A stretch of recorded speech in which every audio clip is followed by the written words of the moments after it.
টানা কয়েকদিনের ঝড় বৃষ্টিতে ধান চাষের মারাত্মক ক্ষতি হয়েছে। মাঠের মধ্যেই নুয়ে পড়েছে ধান। কয়েকদিন ধরেই চলা ঝড় বৃষ্টির জেরে বহু ধানের জমিতে গাছের গোড়ায় জল জমেছে, নষ্ট হয়েছে ধানও। এই ছবি ঝাড়গ্রাম জেলার বিভিন্ন প্রান্তের। চাষের জমির এমন অবস্থায় চরম ক্ষতির মুখে পড়েছেন চাষিরা।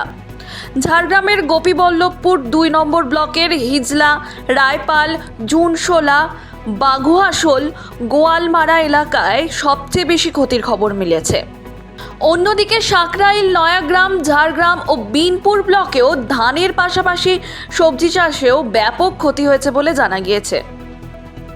সব আনাজ সব কিছুই ক্ষতি হবে। এই যে বৃষ্টিগুলো সব চাষির মানে বলতে গেলে আনাজপাতি সব জিনিসেরই ক্ষতি হবে। জমিনটার কি অবস্থা বর্তমানে?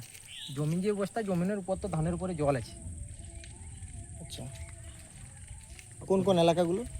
আমাদের এখানে প্রায় বলুন, এখানে হিজলা থেকে রায়পাল থেকে জুনশোলা, মানে বাগুয়াশোল, গোয়ালমারা, পুরো চাক এখনো একটাও জমিন কাটা হয়নি ধান।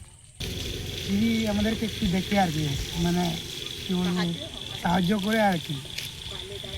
কোন এলাকাগুলো ক্ষতি হয়েছে? এলাকা আছে আমাদের এটা গুপি, গ্রামের নাম কি? নাম বাগুয়াসুর, জিনতলা, ঢবনি, এবারে আমার কুড়িয়াম। অনেক কৃষকই ঋণ নিয়ে ধান চাষ করেছিলেন। কিভাবে সেই ঋণ শোধ করবেন, সেই চিন্তায় ঘুম উড়েছে তাদের। কৃষকদের দাবি, প্রশাসনের পক্ষ থেকে দ্রুত ক্ষয়ক্ষতির পরিমাণ খতিয়ে দেখে তাদের আর্থিক সহায়তার ব্যবস্থা করুক। আবহাওয়া পরিস্থিতির উন্নতি না হলে ক্ষতির পরিমাণ আরও বাড়বে বলে আশঙ্কা করছেন কৃষকেরা। Bureau report, Hindustan news point.